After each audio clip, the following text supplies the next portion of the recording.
Halo, berjumpa lagi dengan saya Effendi Tobing dalam Boker Top Channel. Sate enak saat teduh sejenak episode yang ke-97. Kita akan bersama-sama belajar dari kebenaran firman Tuhan yang kita akan pelajari dari Yesaya pasal 7 ayat yang pertama sampai dengan ayat yang ke-9. Yesaya pasal 7 ayat yang pertama sampai dengan ke-9, demikian firman Tuhan. Dalam zaman Ahaz bin Yotam bin Uzia Raja Yehuda, maka Rezin Raja Aram dan Pekah bin Remalia Raja Israel maju ke Yerusalem untuk berperang melawan kota itu. Namun mereka tidak dapat mengalahkannya. Lalu diberitahukanlah kepada keluarga Daud, Aram telah berkemah di wilayah Efraim. Maka hati Ahaz dan hati rakyatnya gemetar ketakutan seperti pohon-pohon hutan bergoyang ditiup angin. Berfirmanlah Tuhan kepada Yesaya, baiklah engkau keluar menemui Ahaz, engkau dan Syar-Yasub anakmu laki-laki, ke ujung saluran kolam atas, ke jalan raya padang tukan penatu, dan katakanlah kepadanya, teguhkanlah hatimu, dan tinggallah tenang, jangan takut, dan janganlah hatimu kecut, karena kedua puntung kayu api yang berasap ini, yaitu kepanasan amarah Rezin dan Aram, dan anak Remalia. Oleh karena Aram dan Efraim dengan anak Remalia telah merancang yang jahat atasmu, dengan berkata, marilah kita maju menyerang Yehuda dan menakut-nakutinya, serta merebutnya. Kemudian mengangkat anak Tabel sebagai raja di tengah-tengahnya. Maka beginilah firman Tuhan Allah, tidak akan sampai hal itu, dan tidak akan terjadi. Sebab Dansib, ibu kota Aram, dan Rezin adalah kepala Damsik. Dalam 65 tahun Efraim akan pecah, tidak menjadi bangsa lain. Dan Samaria ialah ibu kota Efraim, dan anak Remalia ialah kepala Samaria. Jika kamu tidak percaya, sungguh kamu tidak teguh jaya. Saudara yang saya kasihi dalam Tuhan Yesus Kristus, ini merupakan kesinambungan dari pemberitaan Yesaya setelah penglihatan dan pengutusan Yesaya oleh Tuhan. Maka dikatakan dalam zaman Ahaz bin Yotam bin Uzia Raja Yehuda. Ini awal pemberitaan Yesaya dalam konteks setelah penglihatannya tentang takhta Allah yang maha tinggi. Kalau kita memperhatikan dalam pembacaan ini, maka saya akan memberikan kita satu tema, jangan takut, berdirilah teguh di dalam iman. Yang pertama yang akan kita lihat dalam bagian pembacaan ini ialah latar belakang sejarah awal terjadinya konflik. Itu bisa kita lihat di dalam pasal 7 ayat 1 dan 2. Kemudian di dalam ayat 3 sampai dengan 6 ada jaminan Tuhan, jangan takut. Yang ketiga, ada tantangan bagi Ahaz, tentu juga bagi kita, supaya beriman kepada Tuhan. Itu terdapat pada ayat yang ke-7 sampai dengan ayat yang ke-9. Saudara, bagian yang pertama ini kita bisa melihat pada pembacaan ayat 1 dan 2, tetapi juga pada paralel dengan ayat-ayat yang terdapat di dalam Tawarik maupun dalam 2 Raja-Raja. Kalau kita memperhatikan dalam pembacaan ini, pemerintahan di Yehuda yang dipimpin oleh Ahaz, putra Yotam, cucu Uzia. Peristiwa yang dijelaskan dalam pasal 7 ini dan juga pasal 8, sesungguhnya adalah satu peristiwa yang sangat terkenal sebagai latar belakang dalam kitab Yesaya yang kita kenal dengan perang Siro Efraim yang terjadi pada 734 sampai dengan 732. Di mana dikatakan dalam pembacaan kita tetapi juga dalam bagian-bagian lain dalam Alkitab, dikatakan Raja Israel Pekah dan Raja Syria Rezin datang menyerang Yehuda. Raja ini ingin memaksa Ahaz Raja Yehuda untuk bergabung dan berkoalisi dengan mereka untuk melawan satu raja yang bernama Tiglat-Pileser III, yang pada waktu itu menjadi raja yang sangat terkenal di Asyur. Namun, mereka tidak hanya mengajak berkoalisi. Jika Ahaz tidak berkenan untuk berkoalisi, maka dia juga ingin digantikan oleh seorang yang disebut dalam pembacaan ini anak dari Tabel. Nah, itu yang menjadi latar belakang bagian yang pertama. Yang kedua, di sisi lain kalau kita membaca Raja 2 Raja-Raja 16 ayat 1 dan 4, 2 Tawarik 28 ayat 1 sampai 4, di situ juga dijelaskan siapa Ahaz Raja Yehuda yang mengalami konflik atau ajakan berkoalisi dan berperang oleh Syria atau negara Aram dan juga Efraim yang adalah saudara sendiri. Nah, kalau kita memperhatikan dalam 2 Raja-Raja 16 dan 2 Tawarik 28, maka kita akan mengetahui bahwa sesungguhnya Raja Ahaz adalah raja yang jahat, ya. Adalah raja yang jahat yang tidak mengikuti jalan-jalan hidup nenek moyangnya Daud yang saleh. Tetapi raja ini justru memimpin bangsa Yehuda untuk menyembah Baal, bahkan mengorbankan anaknya sendiri kepada dewa kafir. Itu saudara bisa baca dalam 2 Raja-Raja 16. Kemudian dikatakan di dalam bagian firman Tuhan itu, Tuhan membawa orang Syria dan Israel melawan Yehuda. Itu kita bisa baca 2 Tawarik 28 ayat 5 dan 9. Dalam peperangan yang dikenal dengan peperangan Siro Efraim, itu tentara Syria dan Israel membunuh lebih dari 120.000 tentara dari Yehuda, menawan kurang lebih 200.000 orang dan menjara tanah atau negeri mereka. Namun tentara itu dikatakan tidak berhasil menguasai atau mengalahkan kota Yerusalem. Nah, kalau saudara perhatikan, itulah yang menjadi latar belakang yang kita bisa lihat. Nah, karena ketidakberhasilan mereka itu, maka untuk kesekian kali dikatakan terjadi lagi ancaman dari kedua bangsa itu.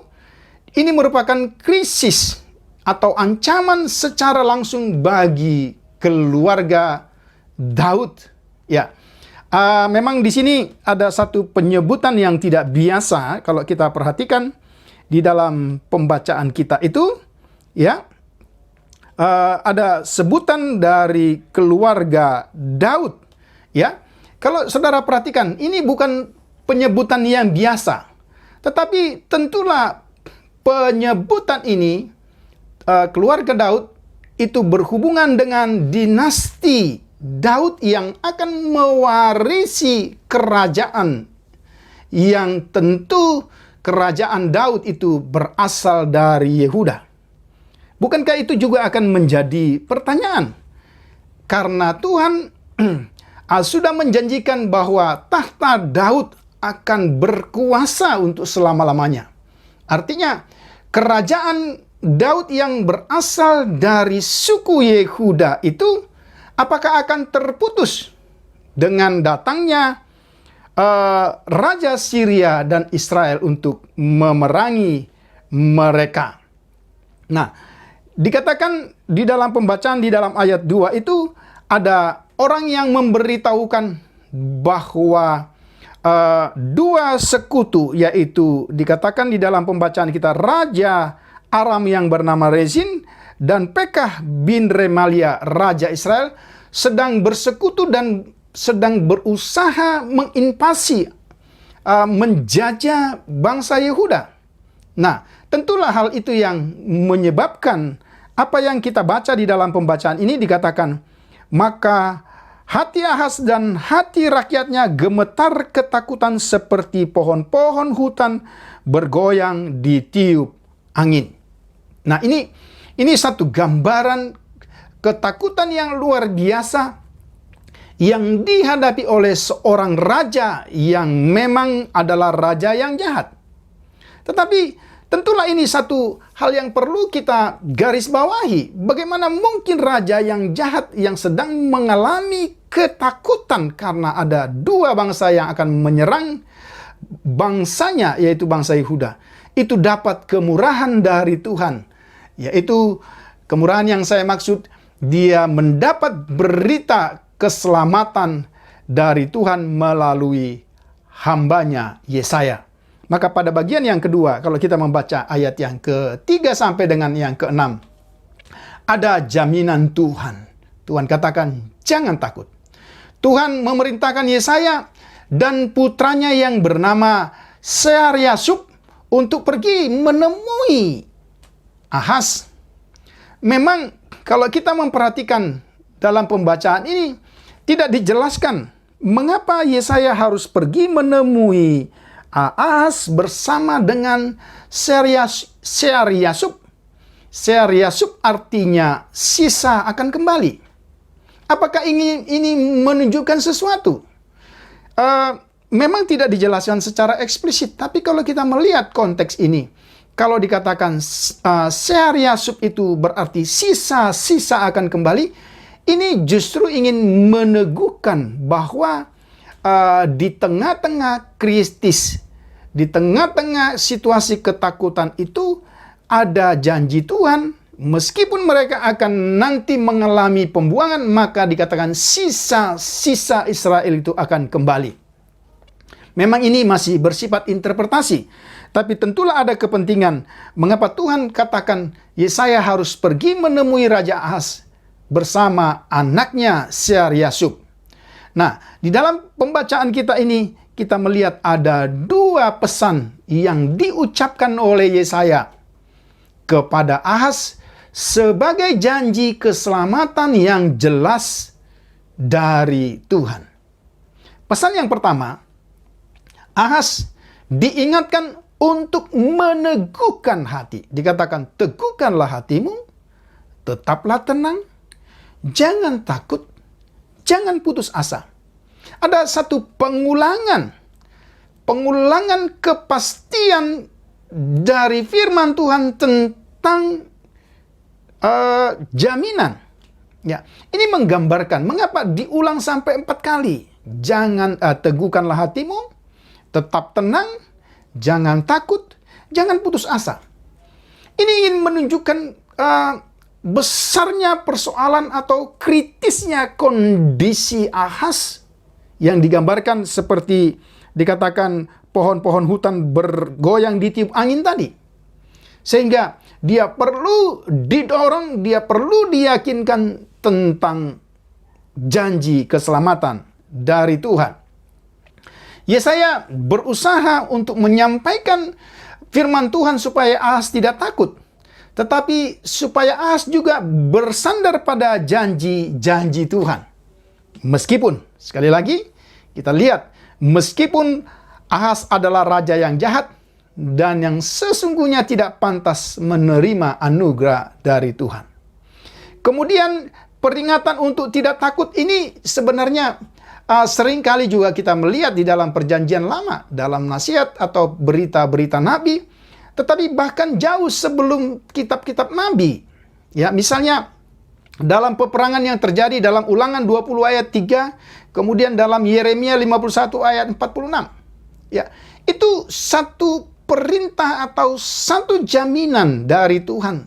Ketika bangsa Israel diperhadapkan kepada peperangan, dan Tuhan berkata melalui hamba-hambanya supaya mereka tidak takut. Sementara itu juga kalau kita membaca dalam bagian-bagian lain, misalnya seruan supaya diam dan lihatlah keselamatan dari Tuhan. Kita mengingat kisah spektakuler di mana bangsa Israel diperhadapkan kepada satu situasi yang kritis luar biasa pada waktu Mesir sedang mengejar mereka, sementara di depan mereka ada lautan Tebrau yang mengancam mereka. Pada saat itulah Tuhan berkata, diam dan lihatlah keselamatan dari Tuhan. Itu kita bisa baca dalam Keluaran 14 ayat 14. Dengan demikian maka janji Tuhan itu bagi umatnya begitu konsisten dan terus terjadi. Asal umat Tuhan pada waktu itu mau berpegang kepada janji Tuhan.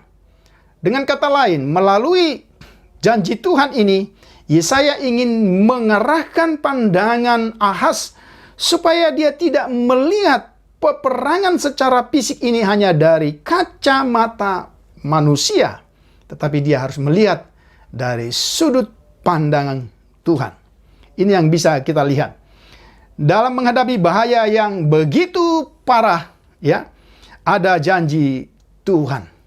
Dikatakan janji Tuhan itu apa?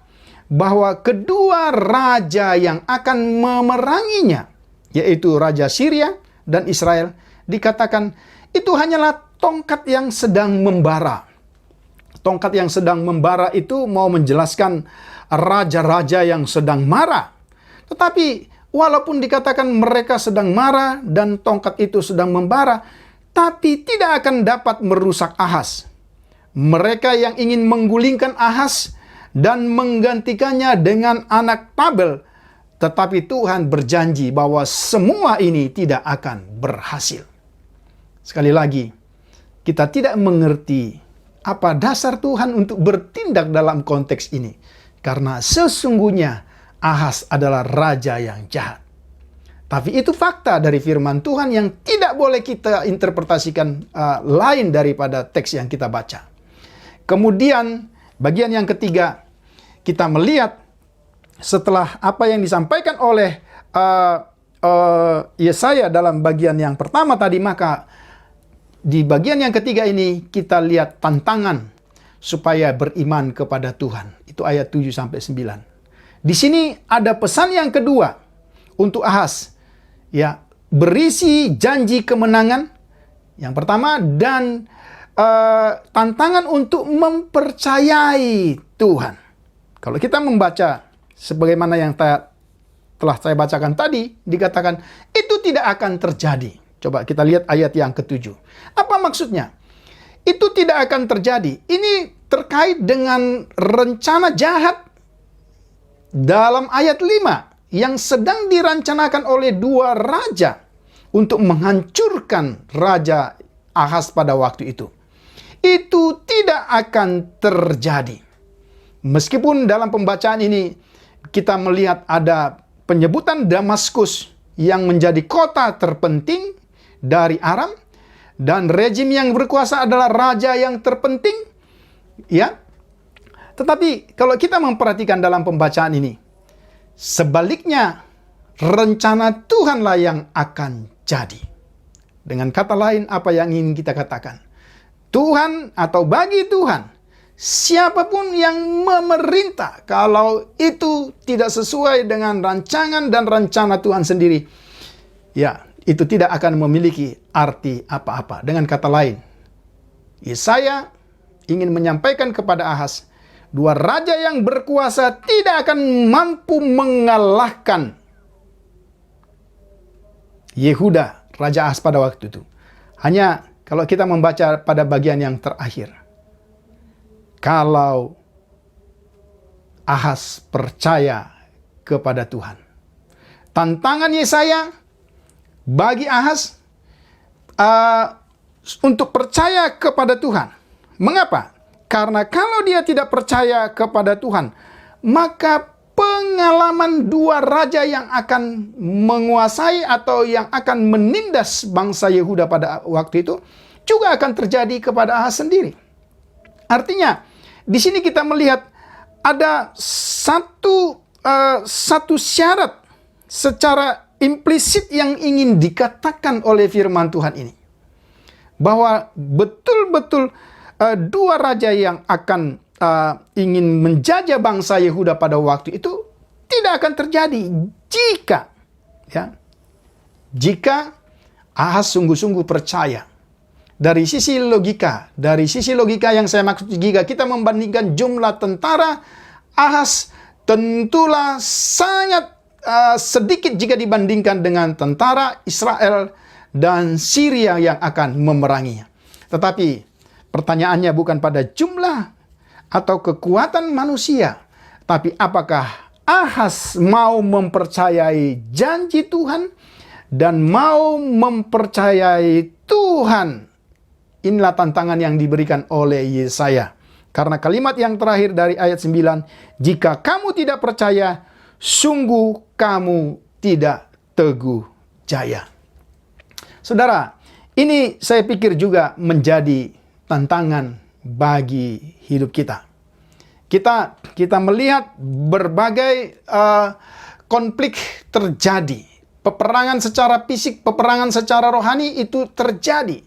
Apapun yang melatar belakangi kondisi-kondisi kritis yang kita hadapi hari-hari ini. Konteksnya berbeda, tetapi mari kita membawa firman Tuhan atau prinsip firman Tuhan ini. Kalau kita memperhatikan pada bagian firman Tuhan ini, yang pertama yang harus kita perhatikan, bukan pada besarnya tantangan yang kita hadapi. Tapi maukah kita membuka telinga, membuka hati, membuka hidup kita terhadap firman Tuhan yang jelas. Firman Tuhan kepada Ahaz adalah juga firman Tuhan kepadaku dan kepada kita semua. Supaya kita teguh dan tidak takut. Dan kemudian yang berikut, firman Tuhan supaya kita percaya sungguh-sungguh kepada Tuhan sebagaimana firman Tuhan kepada Ahaz melalui saya. Juga firman Tuhan kepada saya dan kepada kita semua. Maukah kita percaya jika Tuhan yang bersama-sama dengan kita, maka sebesar apapun tantangan yang kita hadapi, kita akan menjadi pemenang-pemenang. Tentulah melalui firman Tuhan ini kita diperhadapkan kepada pilihan. Kita diperhadapkan kepada respon. Apakah kita mau berorientasi pada besarnya tantangan, atau kita mau memandang kepada kebesaran Tuhan. Biarlah kiranya bagian firman Tuhan yang singkat ini boleh memberkati semua saudara sahabat dimanapun menyaksikan tayangan ini. Tuhan Yesus memberkati kita semua. Salam.